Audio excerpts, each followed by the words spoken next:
Okay, we are here again in Moscow at HSE University Center. Well, Anton, what is the name of the center? Center for History and Methodology of Economics. Of economic science, indeed. So we are about to start our last lecture this season. I remember that when we started to communicate with Riccardo on the possibility of this lecture, it was, I believe, July. It was a very hot weather, extremely hot summer actually here in Russia, but now it's, well, more or less winter, -3 in Moscow, but I hope that Riccardo will melt this ice of the coming winter, and perhaps some hope will emerge out of this at the end. Please, Riccardo. Yes, today I will discuss of money, but especially of two interpretations of Marx theory of money. Of two economists that I was lucky enough to meet and be in friendly relations. One is Suzanne de Brunoff, and the other is Augusto Graziani, who is the main exponent of the Italian circuitist school. The reason I was interested in their thinking is the following. As I told yesterday, I was introduced to economics in 73, 74. I was living in Turin. It were the years of workers' struggles. I was living in Turin since 68. I was in the high school. And the professor who I followed in the first years, I was fascinated with, was Claudio Napoleoni. It were the years in which he was trying to pursue a reinterpretation and reconstruction of Marx's value theory according to the so-called abstract labor theory of value interpretation. As I told yesterday, however, there was a problem in general for economic theory, not only the orthodox economic theory, but also the heterodox economic alternatives. They didn't really have much room for money. This was true, of course, for neoclassical theory, but it was also true for traditional Keynesianism, as I told you yesterday.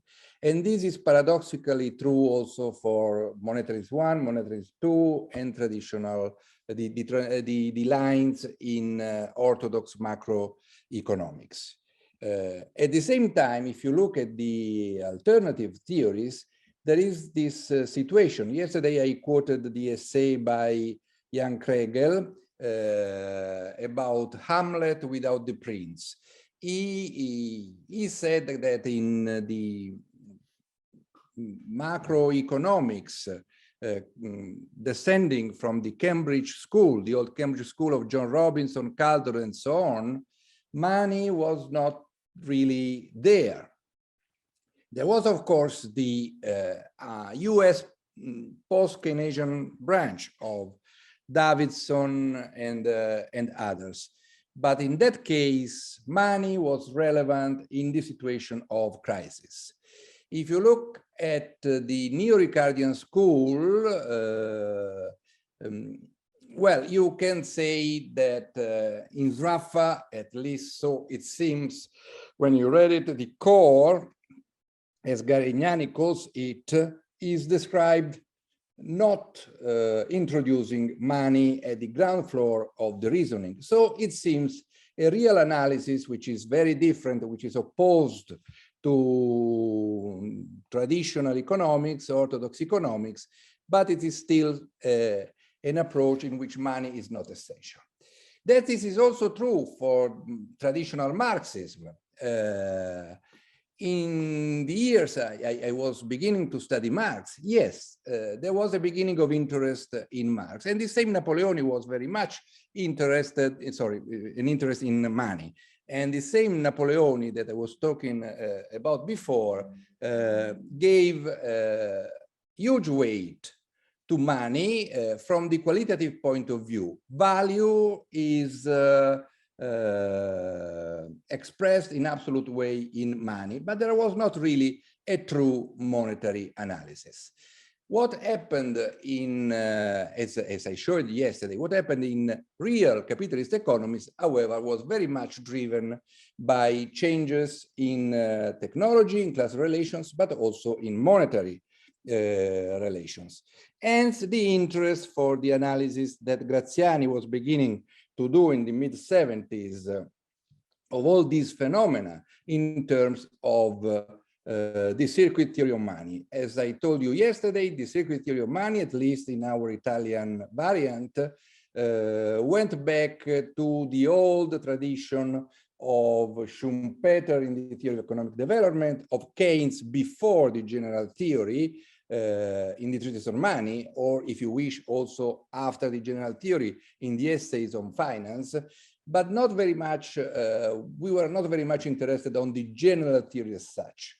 We rather thought that you should go back from Schumpeter and Keynes of the treatise on money back to Wicksell, Wicksell interest and crisis. But before Wicksell, the true beginner of this line was Marx. The Marx of the so-called formula for capital, the Marx of the cycle or circuit, the Kreislauf of money capital, the Marx of the interest-bearing capital. Now, capital as a sequence which begins and closes with money. Hence the interest also in the work of Suzanne de Brunoff. In fact, the theme of Marx on money was peripheral for a very long time in Marxism. There was, as I said in these first phrases of this lecture, a revival of interest in the 70s. The book on money by Suzanne de Brunoff was before that, in 1967. To find Marxians interested on money, you have to go back to Hilferding. You could go back to the anti-critique of Rosa Luxemburg, or to relatively minor figures as Hans Neisser or Karl Niebel. The structure of today should be the following. I say should be because there is a lot to say, so probably I will skip a lot. I will begin with some Schumpeterian distinctions in the history of economic analysis. A couple were anticipated yesterday on divisions in economic thought relatively to money. So it is a way to look at the history of economic thought, which is different than the usual, where the divide is on value theory, say subjective value theories, objective value theories, utility versus labor, and so on. After that, I will give some attention to this book of de Brunoff of 1967. The year is important, as I will say to you later on. Then I will look at the criticism that de Brunoff mounted against an Italian workers' journal, Primo Maggio, in the early mid-70s. Primo Maggio was a workerist journal, a journal of a specific line in operaismo. I had some contact with that journal, and Primo Maggio was advancing an analysis of money as capital, il denaro come capitale, looking at the changes in the international situation after the 71 breakdown of the Bretton Woods system. Then I will look to the second great book of Suzanne de Brunoff, which is State and Economic Policy. This is the translation in English of L'État, l'économie politique, and so on.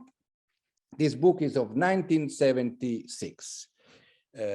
I will compare this Marxist line of de Brunoff with the view of Graziani, especially from a paper which he published in 1986, but which was written in 1983.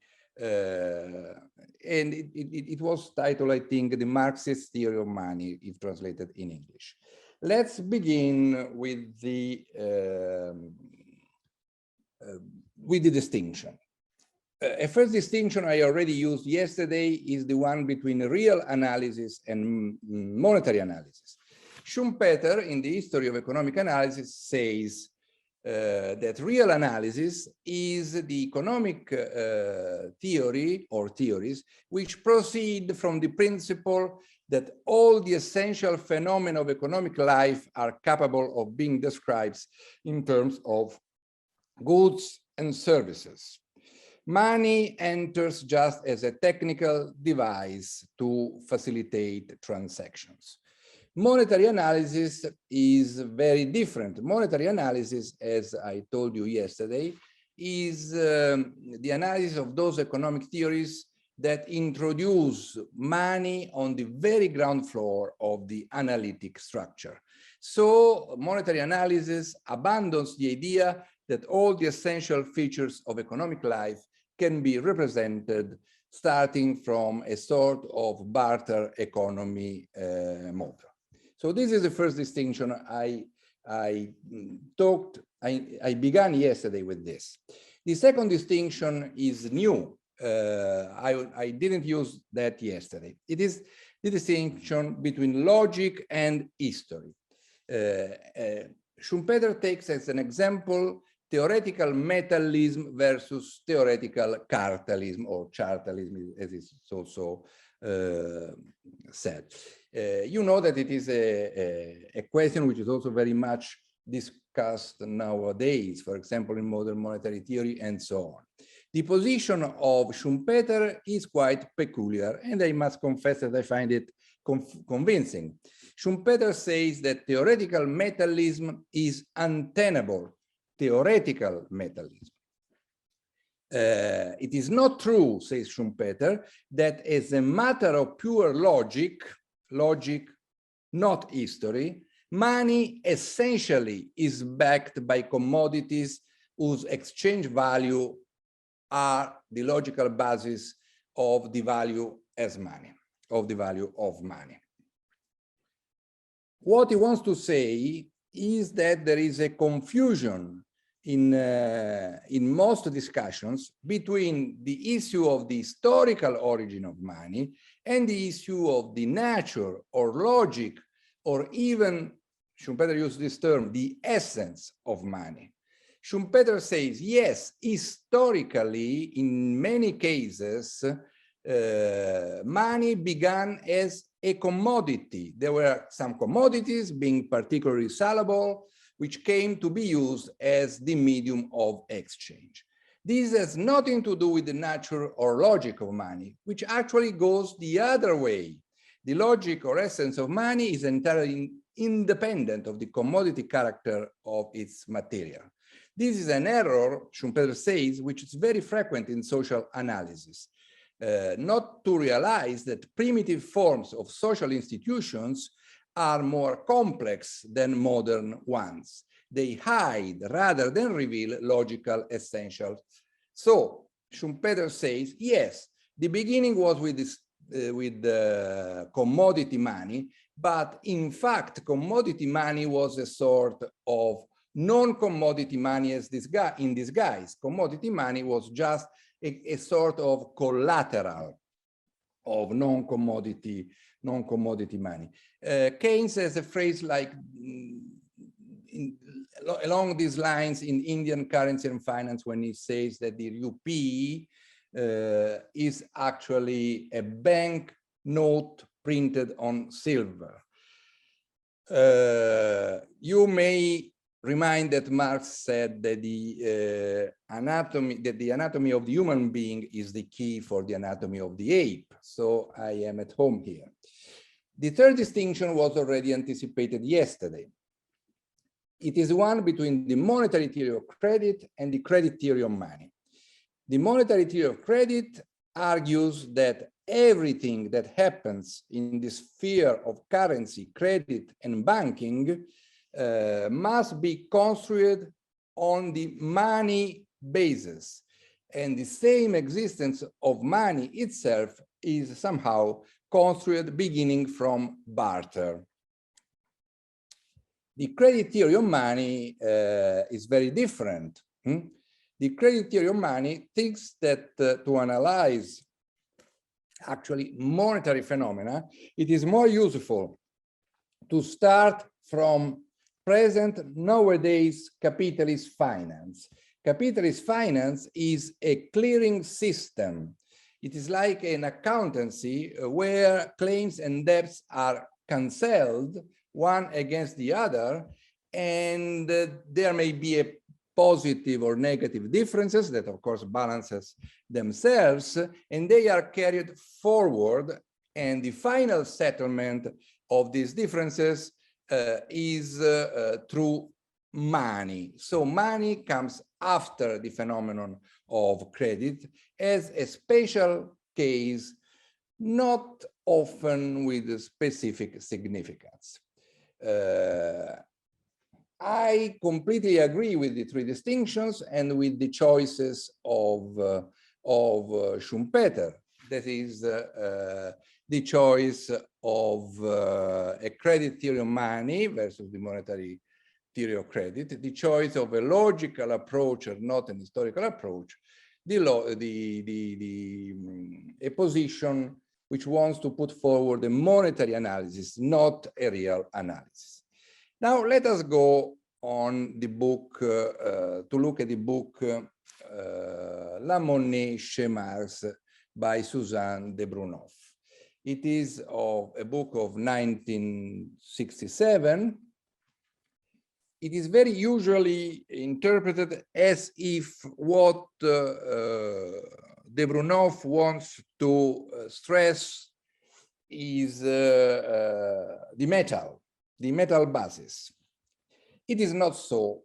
I committed or was near to this error in my first takes on de Brunoff. In fact, we have to distinguish different kinds of points, and we should really distinguish Riccardo versus Marx. In Riccardo, there is a commodity money. And money, gold, is a commodity because it is a commodity like all the others, alike the others. In the case of Marx, money is a commodity, but this commodity is an excluded commodity. So it is unlike the others. That's why I use this term money as a commodity instead of commodity money. Usually when I say commodity money, I refer to a more orthodox or Ricardian position. Money as a commodity is the specific Marxian position. In fact, the point of de Brunoff already in La Monnaie chez Marx was the idea that the explanation of the economic basis for the existence of money must be sought in a general theory of money. Her point is that, yes, there is a capitalist money, a capitalist theory of money, but this capitalist theory of money must be subsumed under a more general theory, a theory which is valid for every monetary economy. She writes, a capitalist economy is necessarily a monetary economy is not necessarily a capitalist economy. As we will see, she is actually in favor of a monetary theory of credit. She interprets Marx as a theorist stressing a monetary theory of credit, not a credit theory of money. But she thinks that it is impossible to analyze real equilibria abstracting from money. So using the Schumpeterian distinction, Suzanne de Brunoff is for a monetary theory of credit, but she's also for a monetary analysis. I am, like Graziani, for a monetary analysis, so here we are on the same ground as de Brunoff, but for a credit theory of money. There is much ambiguity in Marx on this point. I cannot go looking at all the book, so I will look only at the first part, essentially. De Brunoff goes on looking at the functions of money. You have to begin with a simple commodity form, which is the germ of the money form. That's why there is an internal connection between commodity and money. The key notion is money as the universal equivalent. Money is universal equivalent, which permits the monetary post-validation in final commodity exchange. Post-validation of what? Of the private labors, which has been expended in producing commodities. So she goes on in analyzing the various functions. She begins as Marx, she's interpreting Marx, with the measure of value and then the means of circulation. And after that, money as money. It turns out that measure of value and means of circulation, after all, do not require that money as a commodity, gold, is present in person. Money as money does require that money as a commodity is present in person.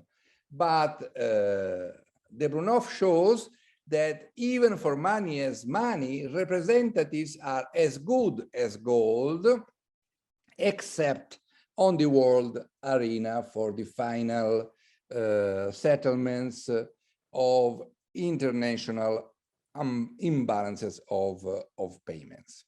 It is very interesting that Suzanne de Brunoff sees what most interpreters does not see, that when analyzing the measure of value function, Marx says that the value of money is given, it must be taken as given, and it must be taken as given as fixed at the point of at the entering point, at the entrance of a sort of monetary circuit when gold as a commodity turns into gold as money. And in that situation, the exchange ratio defining the value of money is fixed through barter. De Brunoff sees this and says it is a very strange expression from Marx, but she does not stop there too much thinking of it. Then de Brunoff reminds that there is the definition of a standard of price, which is fixed by the state. The money name is fixed conventionally by the state. At this point, commodities before the actual circulation, before being actually sold on the market, have already a price tag in this money as a commodity version.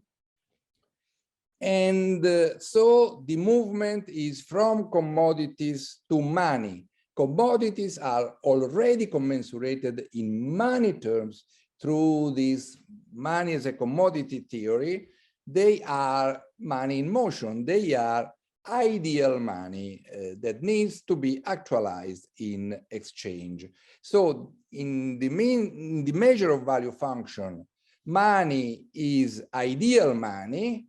It is expressing value as form, which homogenizes a given amount of the labor contained. What is value as content? So when you look at the commodity, you have value as content and value as form, but this value as form is for the moment purely ideal. It is, so to speak, a ghost. It must be actualized into real money in real commodity circulation. At this point, you need to have money not only as measure of value, but also as means of circulation. Marx says, and the Brunoff rightly interprets Marx as saying that gold in person, as soon as it appears in means of circulation, really immediately disappear, because this money, Geld, may be dematerialized as currency. Marx uses these German terms, Geld for money, Münze for currency. I don't go into the detail, but you can see how, from this point of view, the theory of money as a commodity by Marx is an anti-quantity theory, an anti-quantitative theory. We rather move to money as money. Money as money encompasses these three situations: hoarding, money as means of payment, and universal money. In hoarding, there is a demand for money as money.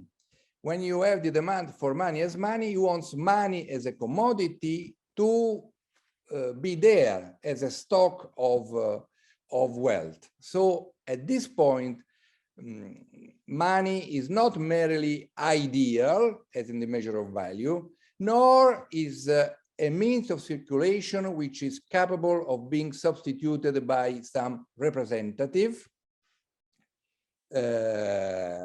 You need to have money there in actual circulation. You have to need to have money there, but as non-circulating money. So when you look at money as money in hoarding, money does not circulate. But you have a money as money function with money circulating. It is when you have the means of payment. When you buy something through credit, to a bilateral credit with IOU, if you have to settle this IOU, you will settle it through money.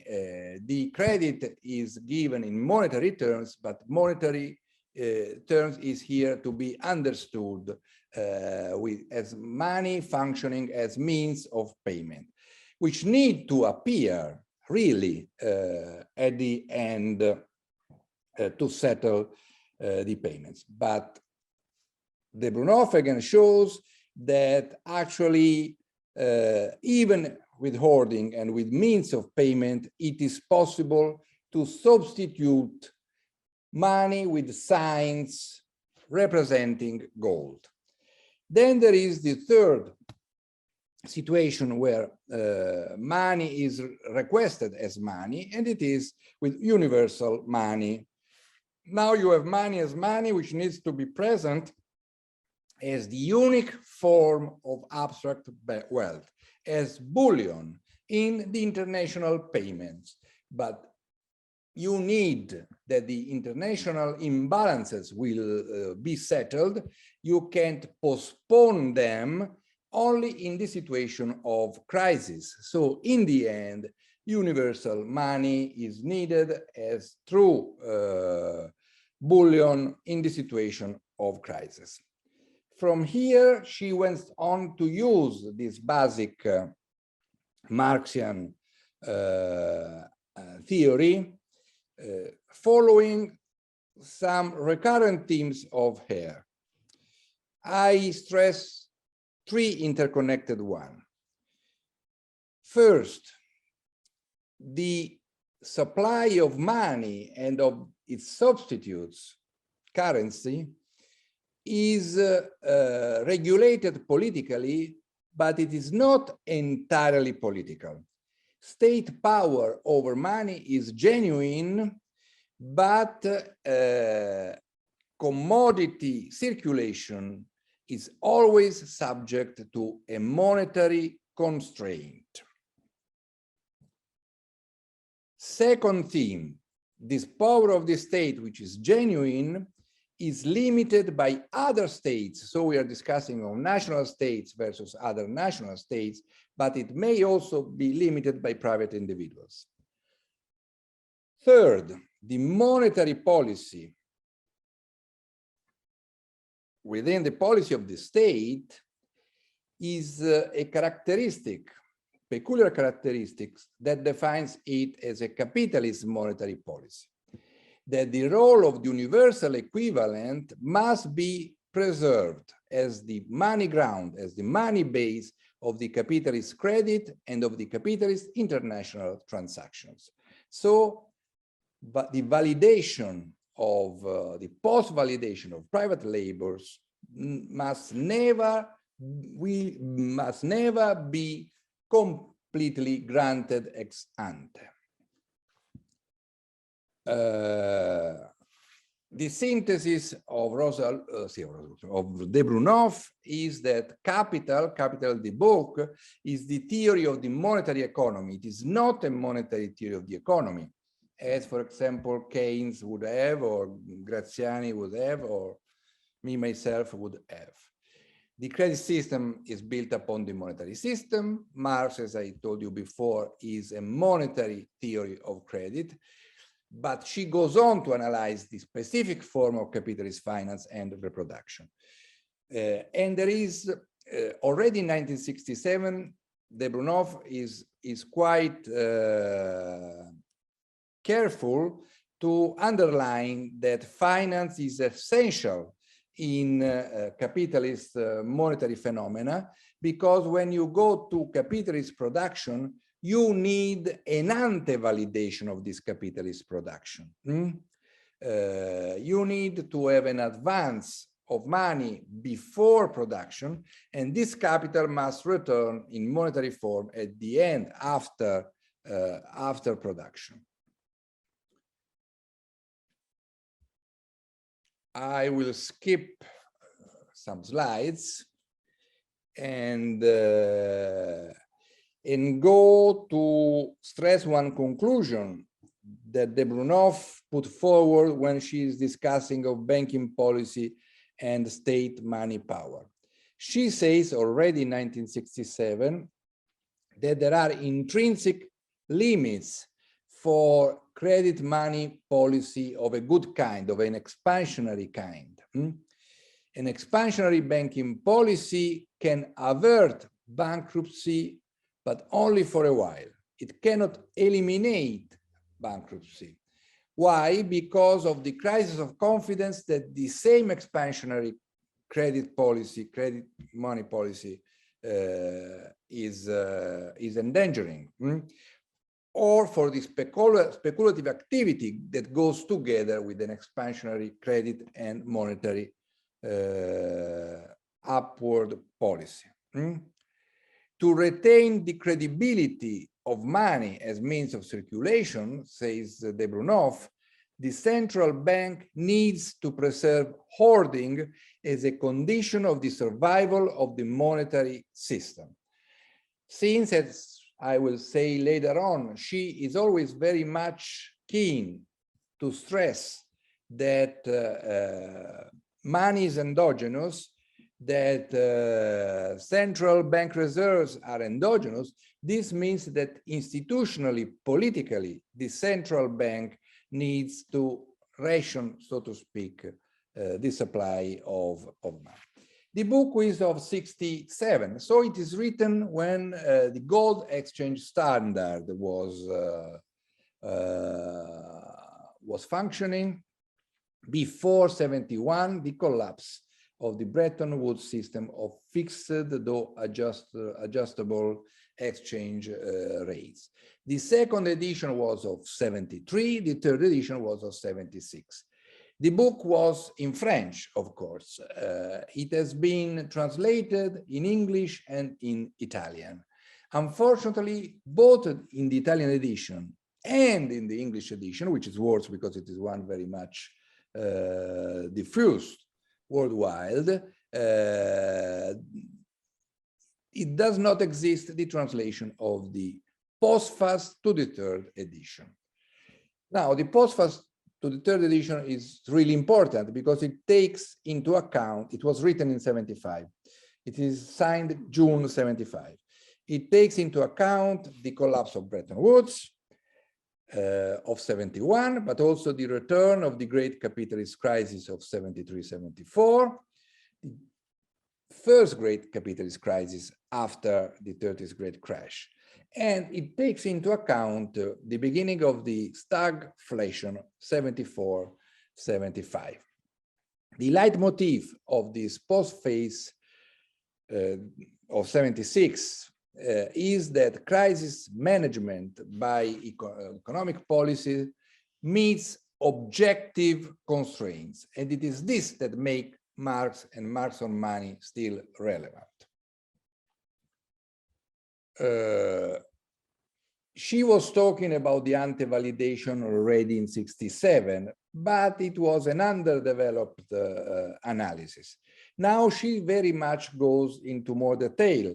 She says, yes, there need to be a prior financing relative to production. This prior financing is bank credit as anticipation of validation, as ante-validation.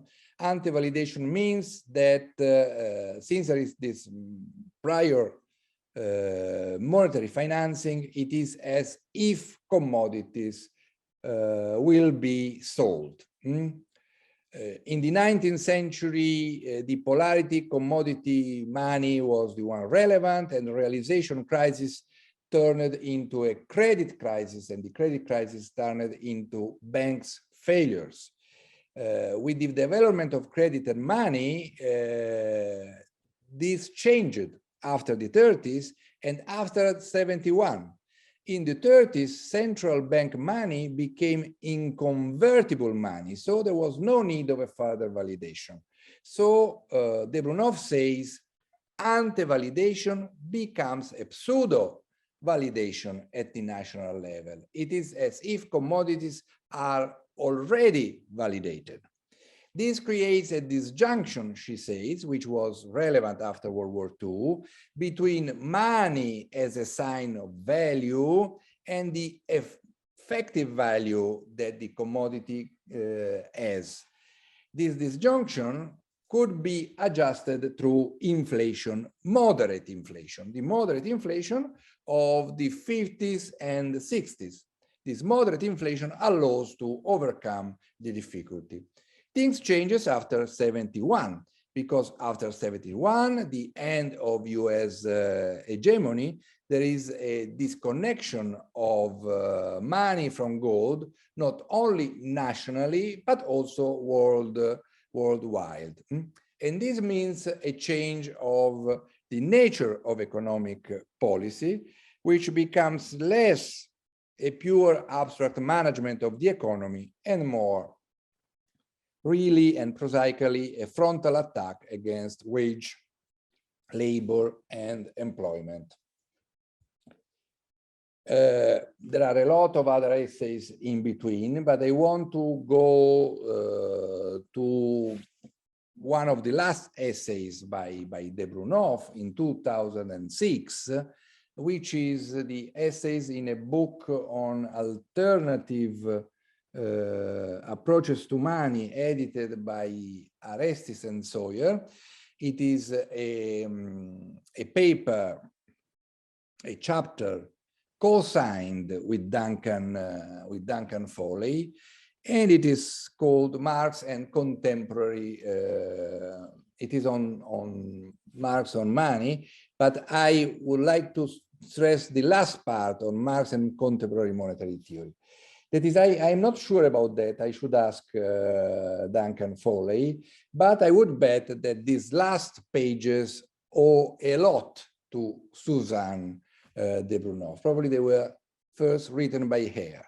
The point is that after 71, it was abandoned the relation of the value of money to the labor value of money as a commodity, but this does not mean that there are not relevant insights from Marx on Money. Money is still a post-validation of private labor. It is the socially accepted universal equivalent, still has a role in the commodification of labor power. But she now is more clear than before.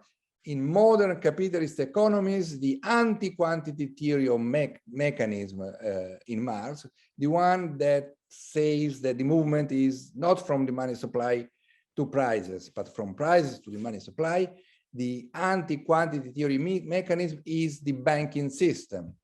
And that Marx's approach is highly compatible with central banking supplying reserves endogenously. So she succeeded in the miracle of putting together a monetary theory of credit with an endogenous money theory, a strictly endogenous money theory. She also says that money and monetary policy nowadays are the terrain of class struggle. The alternative is accommodation versus inflation targeting. They say that inflation targeting is in fact nothing but surplus value targeting, and that from the international money point of view, this situation is not anymore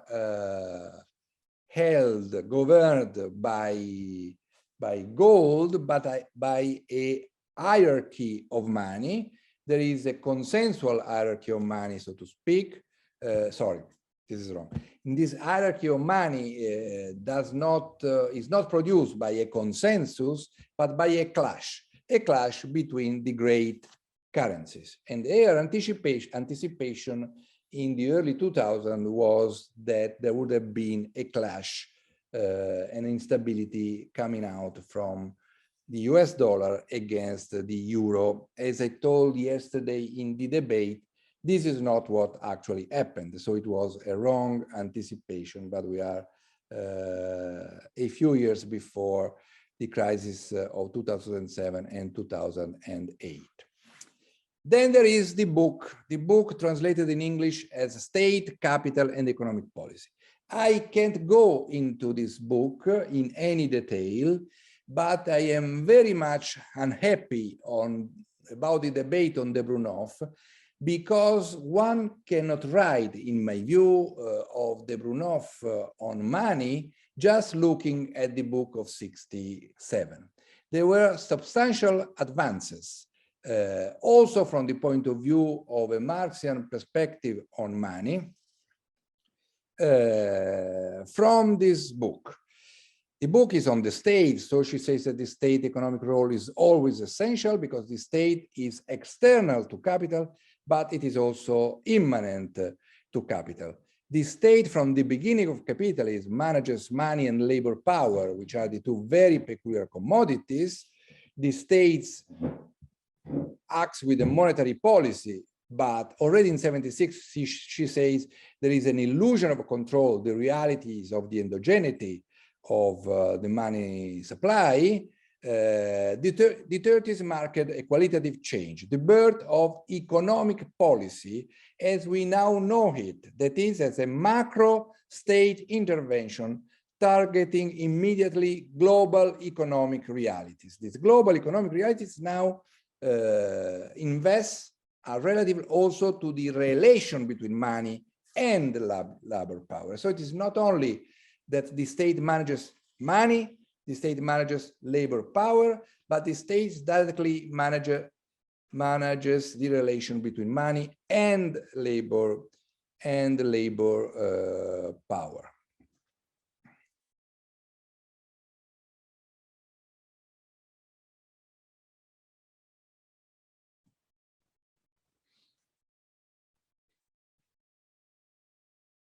I want just add this, that since those time, but also after I became a personal friend of the Brunoff after 90, she was quite clear that neoliberalism didn't mean a privatization of the state, going towards a laissez-faire. there is a metamorphosis of the state intervention, not a disappearance. The state's capacity for economic interventions must be maintained. Every bourgeois strategy requires a state to answer the needs of capital that capital cannot meet directly. So the state nature of intervention may change, may take different forms, but are exactly different forms of state intervention.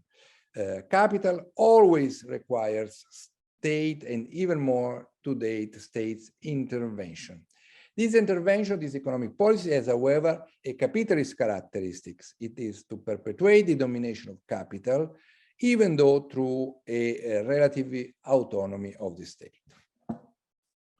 This is Augusto Graziani. I have to be very quick about Graziani. 20 minutes, I hope I have 20 minutes. Graziani begins his essay quoting Keynes, a phrase of Keynes which was circulated, if I remember well, since a very few years, I think since 79, since a volume of the collected writing. I know it's written there. Since a volume of the collected writings published in 71. It is a famous quote, or it should be famous, by Keynes. Keynes was very much disliking Marx, probably he never understood him, but one thing he got correctly, the distinction between a cooperative economy and an entrepreneur economy. And Keynes says that this distinction is found in Marx, it is very relevant. This distinction has to do with what is production in the actual world. What is not production in the actual world? Production in the capitalist world is not a case of C, M, C prime, commodity, money, another commodity, exchanging commodity or effort for money in order to obtain another commodity or effort. This is the perspective of the private consumer, or if you wish, it is the perspective of wage workers in capitalist circulation, if we look at this point on the side of Marx. But what is production really in the actual capitalist world? It is something that must be seen from the point of view of business, from the point of view of capital. It is a case of MCM prime, money, commodity, more money, parting with money for commodity or effort in order to obtain more money. From here, Graziani says the theory of Marx is a monetary theory of capitalist production. We have to look at the circuit of money capital, which is the same thing as the cycle of money capital. The word in German is the same. The word used in the German translation, in the German Wechsel, in the German Schumpeter is Kreislauf for circuit. And Kreislauf is the word that Marx uses for the cycle of money capital. I say this because I've been present in very funny debates in which people said, oh, one thing is the cycle of money capital by Marx, which has nothing to do with the circuit of money capital. You see, cycle is one thing, circuit is another. In the original, the word is the same, Kreislauf, a monetary sequence through successive stages. The point, says Graziani, is that money has to do with two kinds of social relations: the social relation between capital and labor, and the social relations among the firms selling their commodities in circulation. So money has to do with the macro class divide between capitalists and workers, because capitalist production is opened by the buying and selling of labor power. And this is done in an initial opening exchange when the firm sector is financed from the banking sector, so that the firms can advance the wage bill to buy labor power. In commodity circulations, there are internal exchanges among capitalists, and not only between workers and capitalists on the final commodity market. Now, the position of Graziani is that money in the class divide macro relationship can never be a commodity. It is pure credit, and pure credit in a trilateral relation. So it is not an IOU. The second function, the one as means of circulation in commodity circulation, is the place where one can find a valid, if limited, place for a commodity money, says Graziani. So money is, yes, the universal equivalent, but it is also the means of the macro class command over labor by capitalists.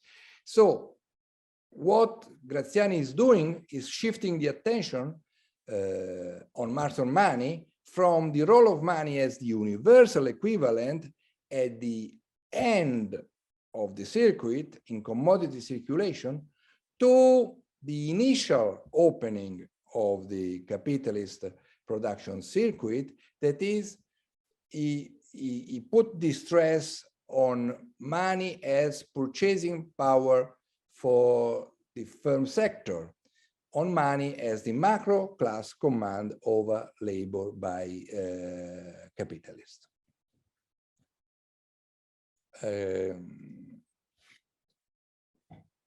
He refers in this essay to de Brunoff, stating exactly the opposite position. He says, yes, in an hypothetical simple society of general exchange that never existed, production can take place without any prior exchange, because in this simple society, the producers are owners of the means of productions and then are owners also of their own labor power. There is no need of a prior exchange or before production. It is not so in a capitalist society. Now, Graziani says a unified and general theory of money applicable to any type of society does not and cannot exist. He quotes the statement by de Brunoff. It is very different. It is, as I said, a kind of opposite statement, but Graziani tries to have a bridge. He says the statement by de Brunoff should be understood in the sense that the characteristics of money exchange proper to the phase of circulation only are also encountered in a non-capitalist society. Since Graziani thinks, as Napoleon thought, as I think, that the only true monetary economy with generalized exchange is capitalism, his concession is not very big. There is a problem, however, here for those interested in the Marxian so-called labor theory of value in any variation. The problem has been put forward by two French economists, one of Italian origin, Carlo Benetti and Jean Cartellier, who in 1980, in a book titled Marchand, Salariat et Capitaliste, wrote, if money is a commodity from the very beginning, we are back to barter. If money is credit, its value is undefined. So the challenge is this: if you say, like Graziani says, that money is finance to production, and finance to production is essentially a non-commodity, is a sign, it has no value. So it seems that all the Marx analysis of exploitation collapses.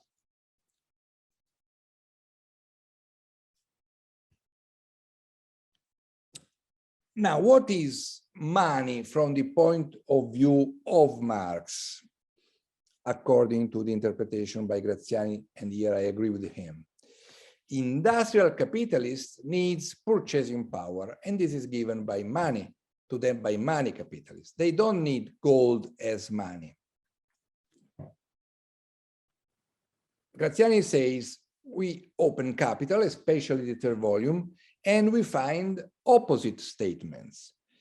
that money as a commodity is the only true money, even only at the international arena, that it is the only form of money capable of effective definitive payments, says Marx. It is the only definitive money. So how we deal with this? Graziani says, but in this part of Marx analysis, especially in volume 3, Marx analysis is relative to the practice of money market.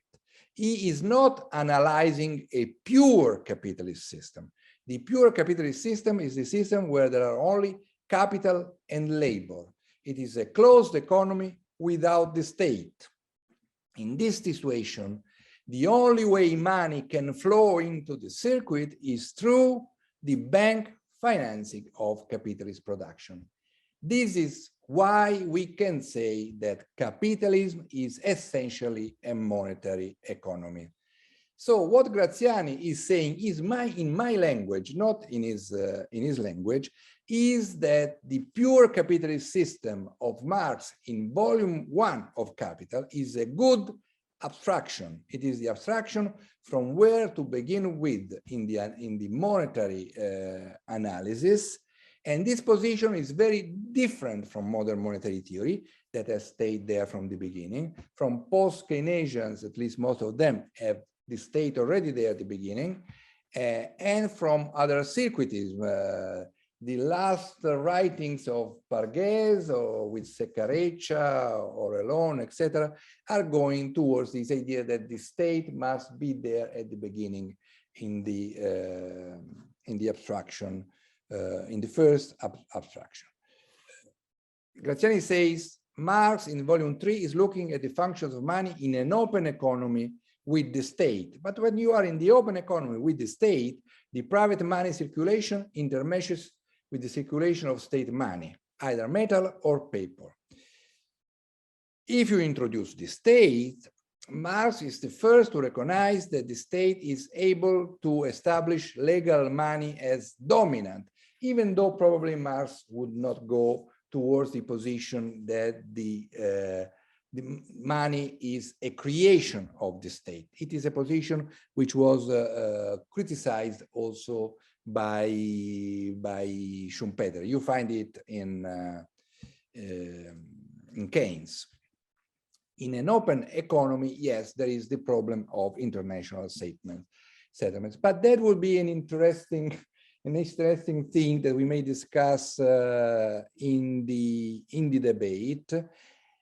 I think that probably both Graziani and the Brunoff and the minor one, me, would agree that the open economy since the 70s is not anymore a true monetary economy.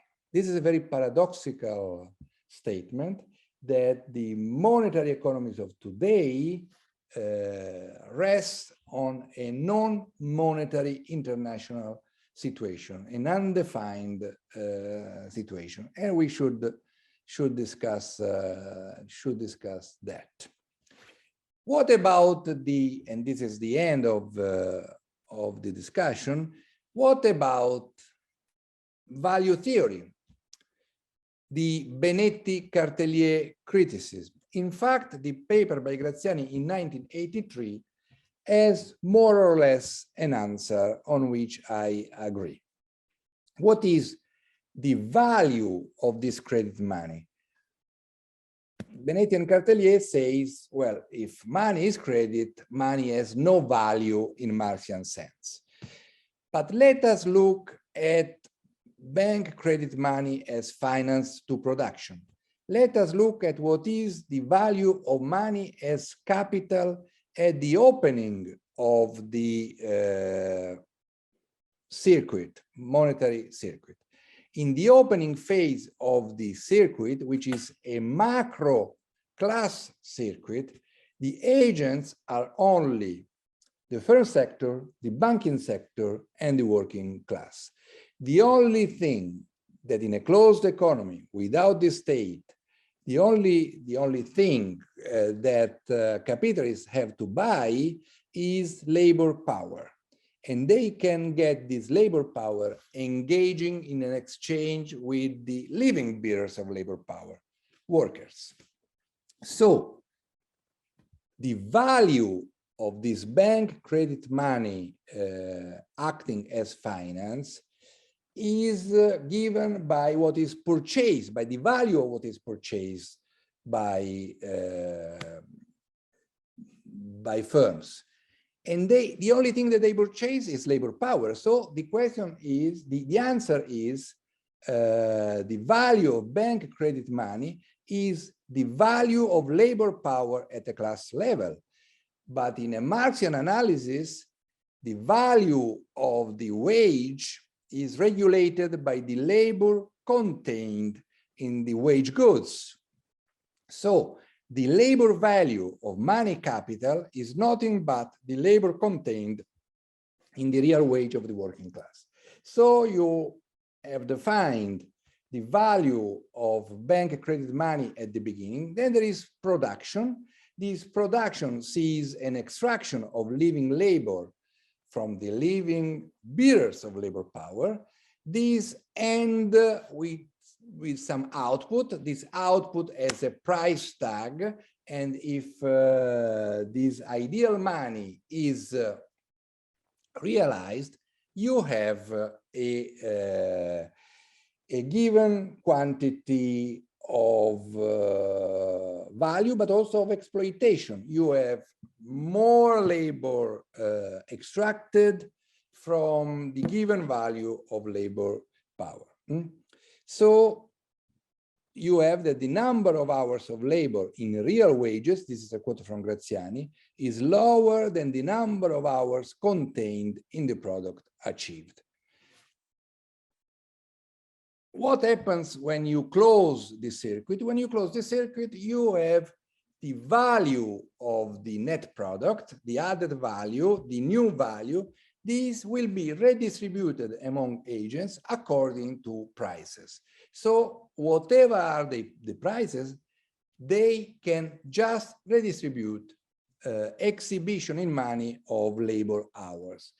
You could understand that from this point of view, any transformation problem quite disappears as irrelevant. And this was exactly the position that, that Graziani took in a simultaneous article that he published in '83. The title, it is the translation of the Italian title is we have to rehabilitate the labor theory of value.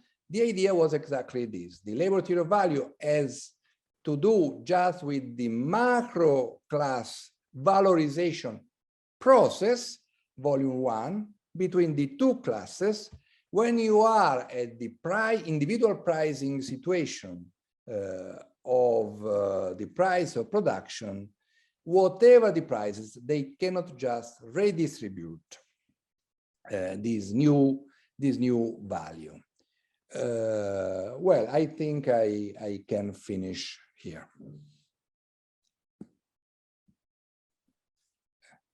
Thank you very much. Thank you. Before we go to questions, I suppose, I know actually, that there are some PhD students, some people listening to us now who are not very accustomed to that kind of approach. So if I would ask you, or if they would ask you to sum up what this approach which you have just described, what this approach can tell us about the modern monetary system, about the trends in monetary system and monetary policy.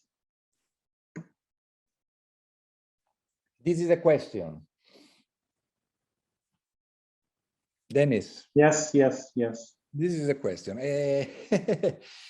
How many hours do I have? Well, like 1 minute. Like 1 minute.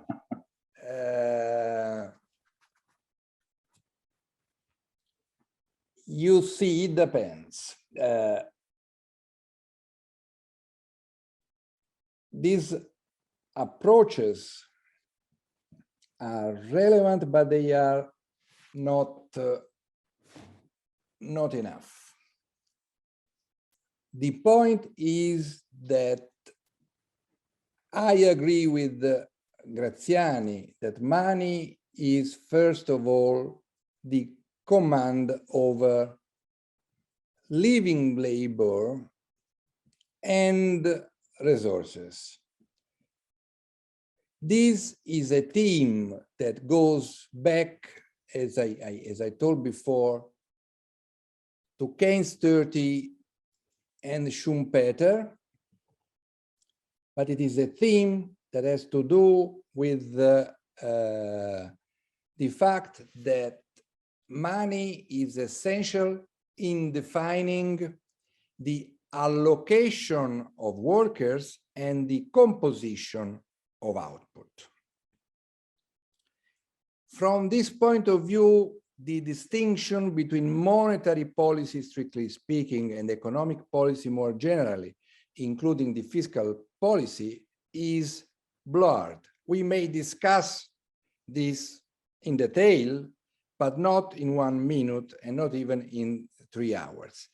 What is important to understand is that this problem was realized in the way which was realized especially by Keynes in the 30s and by a series of traditions afterwards, of heretical tradition afterwards, has to do with an historical break.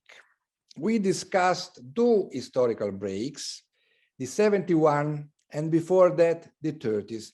But I think that the historical break relevant to understand why these Marxian ideas became essential again has to do with the First World War. So the real break was the First World War, from which also the Russian Revolution came out. And before that were communism. At that point, there was the problem of realizing the need to command resources and labor and composition of output.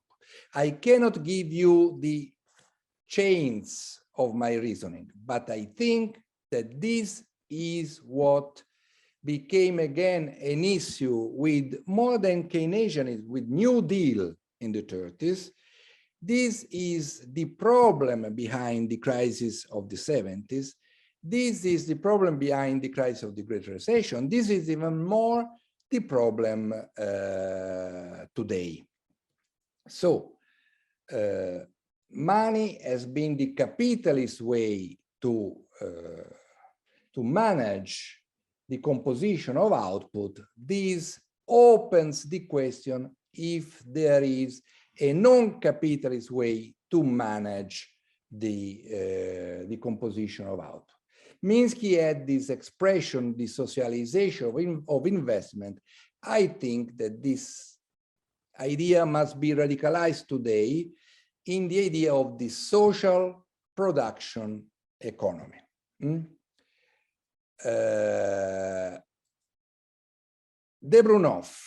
The Brunoff is relevant because if we look at the situation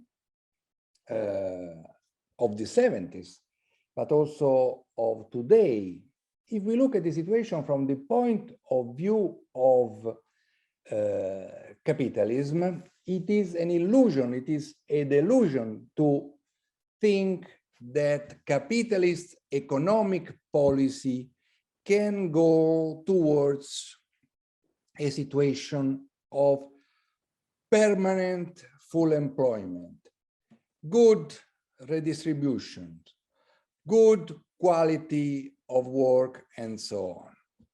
Capitalist monetary policy needs always to reproduce the monetary constraint, the control of capital. Beware, this does not mean that you don't fight for full employment and all that, but they are always temporary conquests. And the big crisis, the one of the 30s, but even more the one of the 70s, even more the Great Recession, even more these ones, are a reminder that when you find a temporary solution, which may be good or may be bad, when you find this temporary solution, it has its limits, and these limits has more and more to do with the need to overcome the horizon, the bourgeois horizon. The third element of the answer has to do with the point that I left in the middle. And it is the one about the international monetary situation.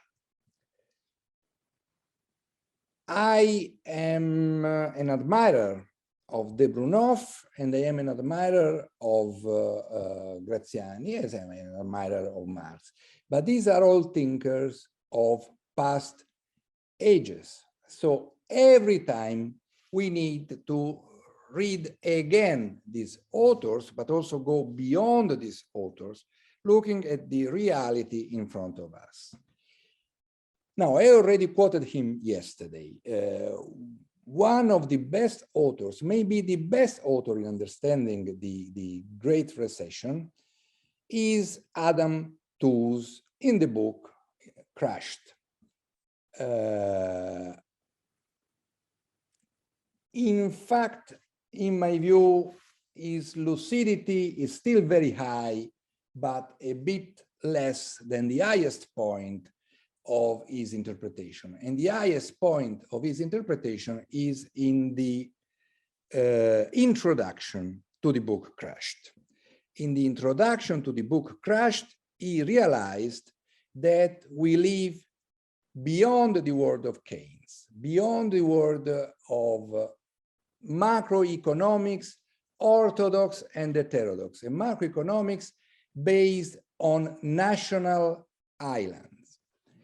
We live in another world, which is a world in which we are not so much in a fully globalized world, nor in an inter/national world. We are in a transnational reality in which what is driving the process are interlocking financial matrices. This was the world of the rampant neoliberalism at the end of the 90s and at the early 2000s. This collapsed. How you went over this collapse in an international situation which is not anymore ruled by gold or by a consensual or even a hierarchical hegemon fully there. What happened was that somebody had to manage a sort of substitute of world money, which is not there. You know that Keynes in 1944 imagined the world money, but that world money was never realized. That would have been a truly world monetary system. But what we have instead of the monetary system? Now we have the world of which Toporowski was talking about, a world in which this creation of money is going around through a key, which is the US dollar and the central bank, and the swaps in other currencies. Now, this was not the world that of what we are talking either de Brunoff or Graziani. But you can understand that word starting from the categories of de Brunoff and Graziani. That word is a word which cannot be managed according to any even well-meaning Keynesian ideology. And that's why I think that Adam Tooze is going a bit backwards, because even though his analyses are always interesting, he sees the difficulties of an alternative, but he just says, since the alternative is utopian, since the alternative is too difficult, I am a middle of the road democratic Keynesian. Unfortunately, we are in a situation in which I think the game is too tough to be resolved by in that way. I see, thank you. So we are in anticipation of something, and let's hope theory will help us. We have two more questions, at least. One is in chat, and should we start with Robin Latimer, please? Hello, thank you for a very interesting lecture and lots of interesting ideas. I'm just wondering if you think that there's any value in capitalist theories of money that attach it to the state. Obviously, modern monetary theory is the most recent example, but there's lots of background to that. Mm-hmm. I have two questions. One is this, I will answer after the one by David Hidirov. I'm sure the pronunciation is wrong. I read it for everybody. The question is about the commodity money that is gold standard. What do you think about hard currency money as an alternative to nowadays credit money? Does it have bias towards imbalance? Won't it be more efficient to leave money and then social relations to the free market forces, laissez-faire, than it is now at the disposal of financiers and central banks? This again is a big question, as was the other one. The answer is simple. There are many questions here actually, and the answer is the same, and it's very easy to give it because it is just one word: no. The point is how one justifies this. You know, in the Graziani's group, Graziani's seminar 81, 85 in Naples, the one which put the meat around the bones of Italian circuitism, what we did was also, if not mainly, going back to read authors of the past.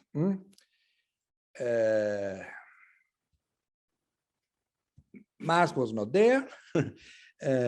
Schumpeter was done by Messori. I ended with Mises. It was tough. It was tough because Mises is boring.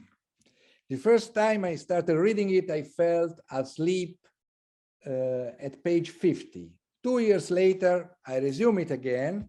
I arrive at the end of the second edition of the Theory of Money and Means of Circulation. I also read was able to read the different German parts of the first edition. And I was excited by the last part. I was excited because I realized that Mises, contrary to what the Austrians or Patinkin thinks, fully, more than understood, radicalized Wicksell. He criticized Wicksell because he said, you don't realize that the abstraction from where you start, which is very similar from my abstraction and Graziani abstraction, is a situation in which the monetary system is going to a permanent upward instability in prices.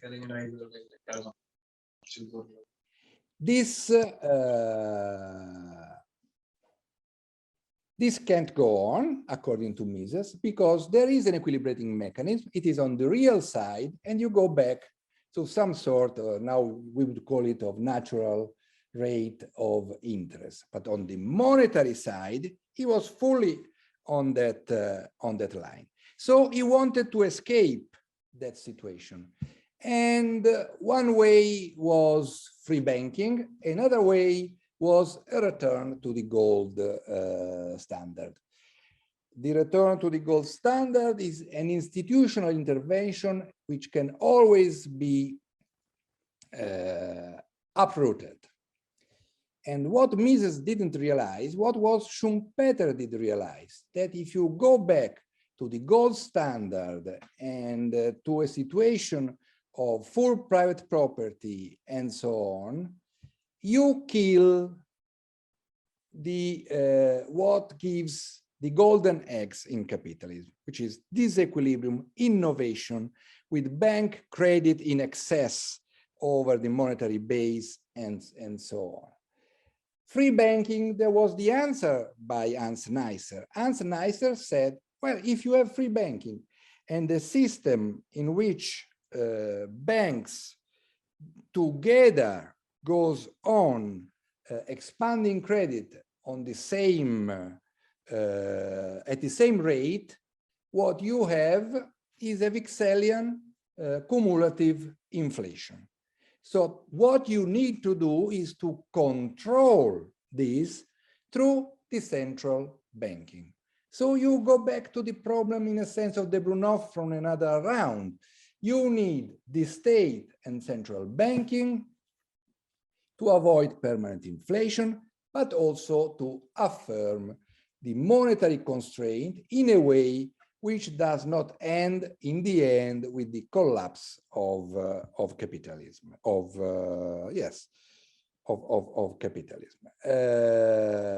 So no, I am all in favor of political intervention, and it is better to have a Keynesian political intervention than a free market or an Austrian nightmare. Now to the question about modern monetary theory. Three things that may be, at first you may think, have nothing to do with the question, but it is not so. First, what it is modern monetary theory? Why modern? It is a joke. The modern goes back to a quote by Keynes in the Treatise on Money, when he says that this modern money has, I don't remember if there are 4,000 years, a lot of years. I am for a contemporary monetary theory. My money is old 3 centuries. Their money goes back to a world in which there is a sort of money command over resources. Who is, second issue, who are the main authors in modern monetary theory, from my point of view? Warren Mosler and Randy Wray. Warren Mosler was probably the first. There is a discussion online with me, with Mosler, in a seminar at what once was my university. The point of Mosler is that it starts with a circuit, and in the circuit there is the government subject and the private subject in a monetary world. That is what I would call a tributary society, in which money is able to allocate resources, like in a feudal tributary society, if we could change the feudal into a monetary world system.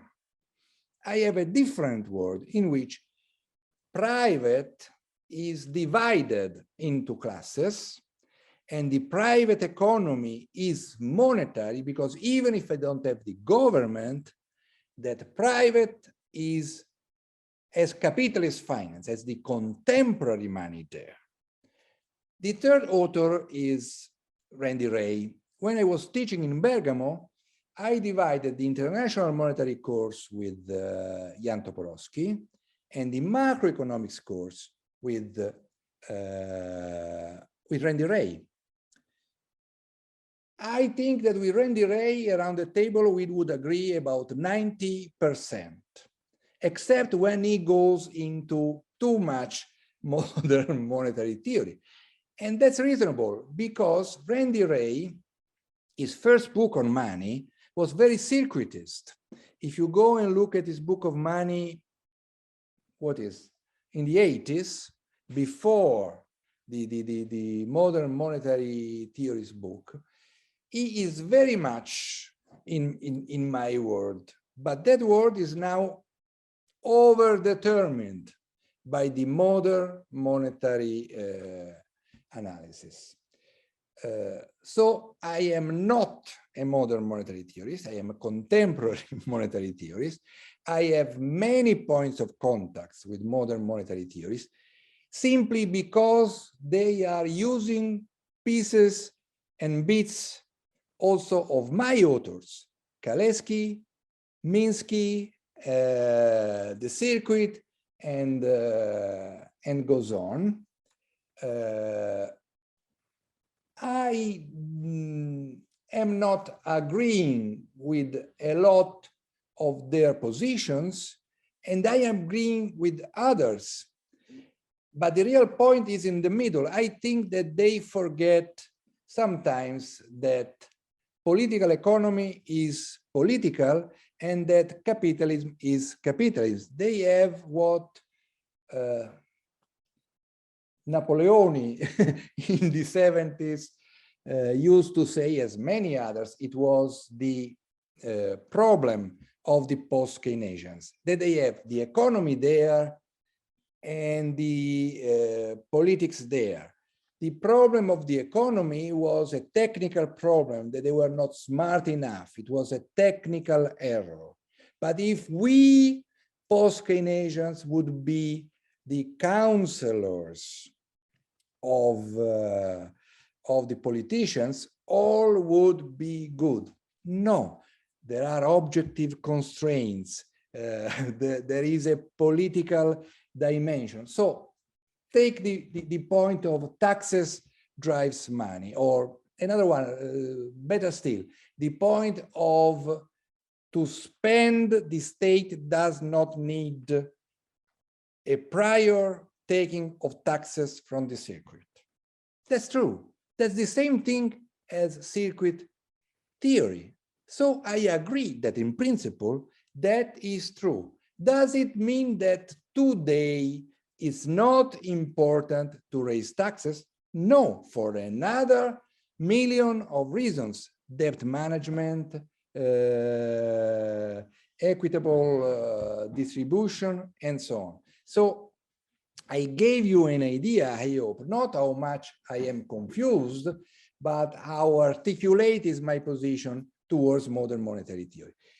The culturalist interpretation of money is a bit different. I think that it is quite interesting.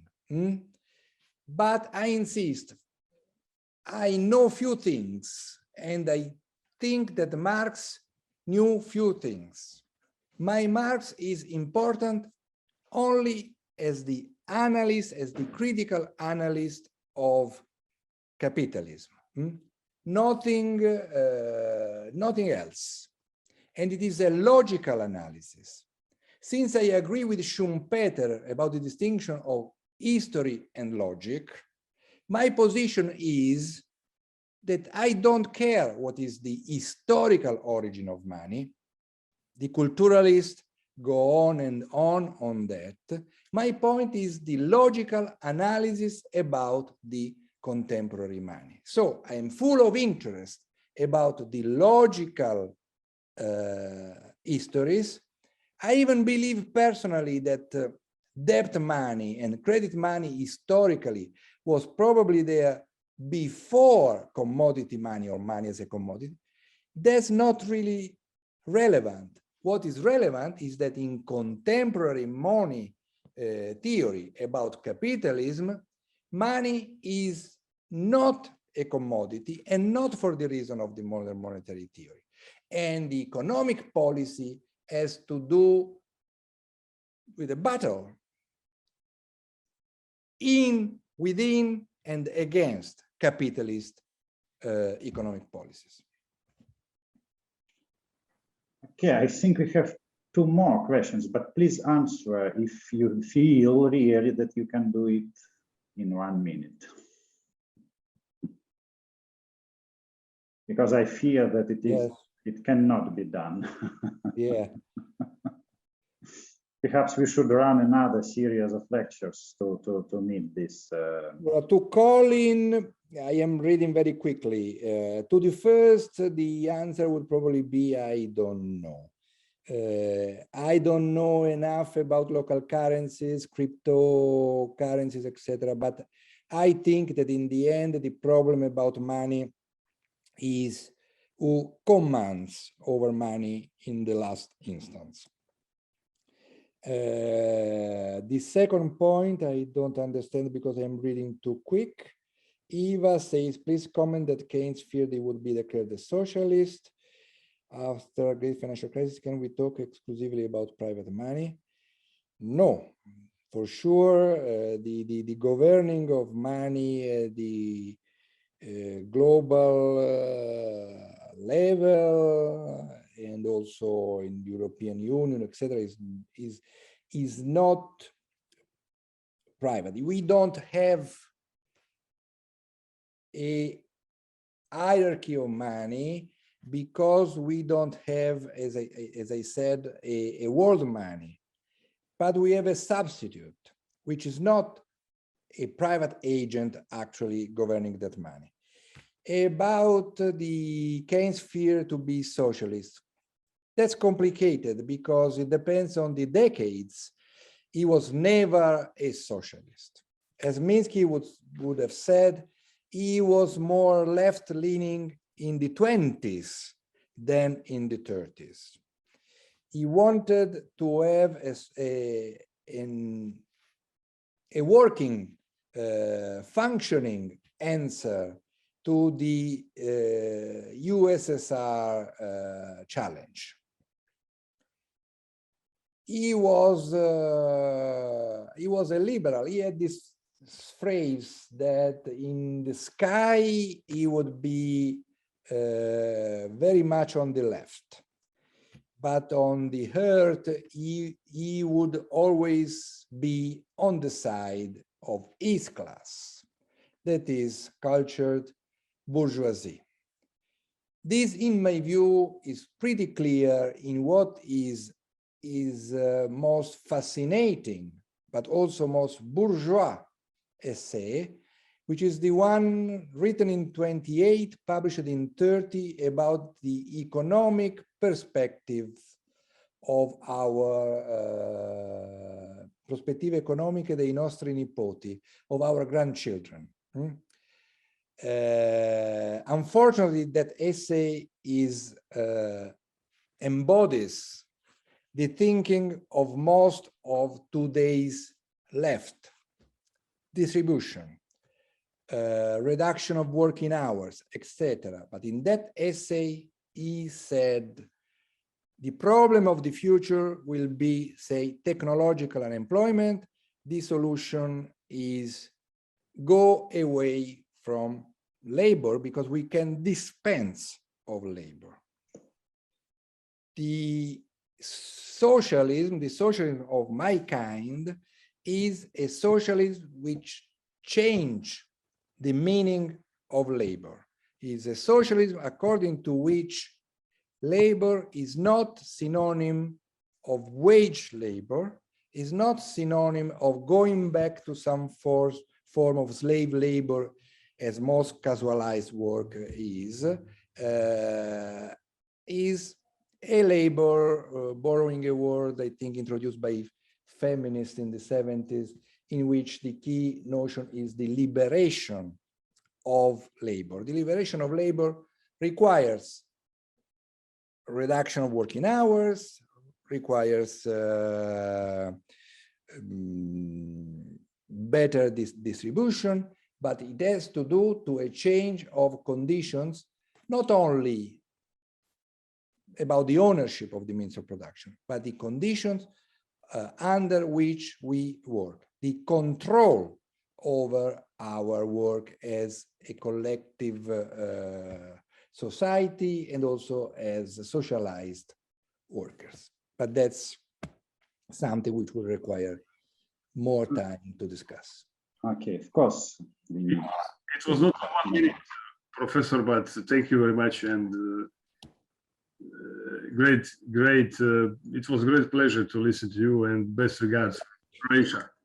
Okay. Thanks. Thank you very much indeed. Thank you to Professor Bellofiore, to Professor Taparovsky, Professor Cesarato, Professor Levi, but also thank you to the audience, because what we wanted to do in the modern world, where it's, I mean, usual to do blogging and all other forms of self-exposition, we wanted to contribute to pursuit for knowledge, let me put it this way, by reintroduction of the old-fashioned form of lectures, because it is important to listen in order to understand. And that's what we have tried to do. That's what we did. So thank you very much for the truly global audience we have now, several continents. Thank you for this contribution. Thanks to you too. To our knowledge, to our science. Thank you for visiting Center for the History and Methodology of Economic Science. Thank you for visiting HSE University in Moscow. And may I say so, thank you for visiting Russia. I hope to do that in person. I did once, but I see other big cities. We'll definitely try to do this. Thank you. Thank you to all. Thank you. See you. See you. Thanks very much.